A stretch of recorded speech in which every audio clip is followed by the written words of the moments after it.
कुलधरा गांव यह वह गांव है जहां पर 600 घरों के लोग अचानक से हो गए थे गायब, जिस कारण से यह गांव को श्रापित भूतिया गांव कहा जाने लगा। यूँ तो भारत में कई ऐसी जगह हैं जहां पर लोगों का आना जाना सख्त मना है, वो भी खासकर रात होने पर, लेकिन उनमें से कुलधरा गांव भी शामिल है। पर क्या सच में ऐसी जगहों पर भूतों का निवास होता है? कई लोग यकीन करते हैं कि भूत होते हैं, तो कईयों का मानना है कि भूत नहीं होते हैं।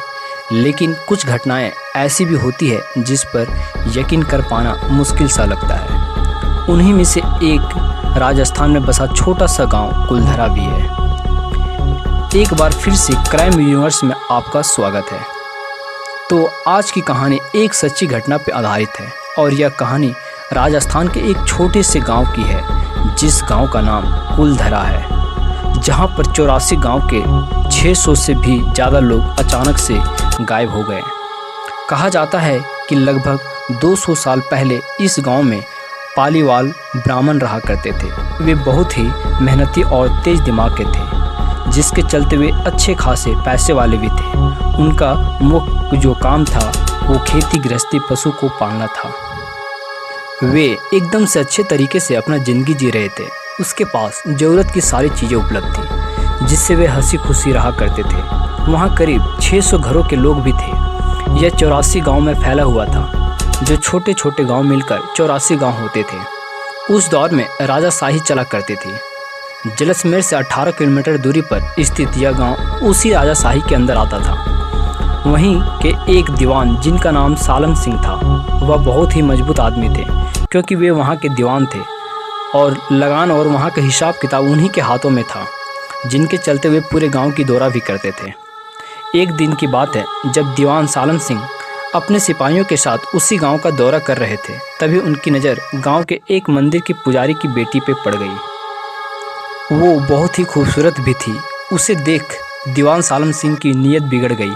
उसके बाद वो अक्सर उस गाँव का दौरा करने जाता, उसी पंडित की बेटी के चलते। वह बहुत ही कोशिश करता उसे अगवा करने की, पर वह नाकामयाब रहता। फिर एक दिन दीवान सालम सिंह एक पैगाम उसी के गांव में अपने दूतों के जरिए भिजवाता है और एक समय निश्चित कर उस दिन को उस पंडित की बेटी को उसके हवेली पे छोड़ने को कहता है। यह संदेश जब गांव वाले को पता लगता है तो वे बहुत ही परेशान और गुस्से में होते हैं।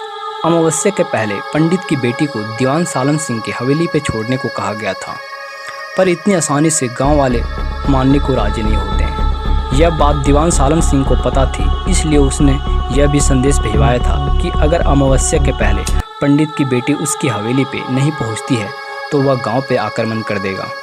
तो इस बीच गांव में यह बहस चल रही थी कि क्या करना है। कई लोग की अपनी अलग अलग राय थी, पर बहुत जल्द ही 84 गाँव के लोग के द्वारा एक महापंचायत बिठाई जाती है और सभी एक ही मत से यह फैसला लेते हैं और कहा जाता है कि इज्जत से बढ़कर कोई बड़ी चीज़ नहीं है और वे लोग किसी भी तरह के सौदा के लिए राजी नहीं होते हैं। आज की तारीख में भले ही एकता ना हो, पर उस दौर में सभी एक दूसरे के लिए जीते थे। फैसला लेने के बाद अब ये एक और फैसला लेते हैं कि हम सभी इस गांव को चुपचाप शांति तरीके से छोड़कर चले जाएंगे, क्योंकि गांव वाले जानते थे कि दीवान सालम सिंह से सीधे तौर पर लड़ना बहुत ही मुश्किल है। वह नहीं चाहते थे कि लड़ाई हो, खून खराबा हो, और ना ही पंडित जी की बेटी को सौंपना चाहते थे। दीवान सालम सिंह को यह बात पता लग जाती कि वे गांव वाले छोड़कर जा रहे हैं, तो वह उन पर हमला कर देते हैं। इसी डर से जाने का फैसला लेते हैं और ठीक अमावस्या के आखिरी रात उस गांव को छोड़कर सभी लोग चले जाते हैं और जाते जाते एक श्राप भी दे जाते हैं जो पालीवाल ब्राह्मण थे कि कभी भी इस गांव में कोई नहीं बस पाएगा और जो भी बसने का कोशिश करेगा उसके साथ बहुत बुरा होगा। उसके बाद वे गांव छोड़कर चले जाते हैं। इधर अगले दिन सालम सिंह अपनी सेनाओं के साथ उसी गांव में प्रवेश करते हैं। इस दौरान उन्हें उस गांव में एक भी आदमी नज़र नहीं आता है। वहाँ वो काफ़ी खोजबीन करता है, पर उस गांव में कोई भी व्यक्ति उसे नज़र नहीं आता है।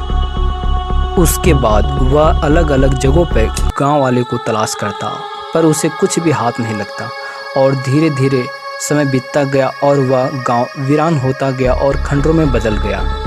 वहां पर कई लोगों ने बाद में बसने का प्रयास किया, पर उनके साथ वही श्राप का नतीजा था कि उसके साथ अजीबोगरीब तरह की घटनाएं होने लगती।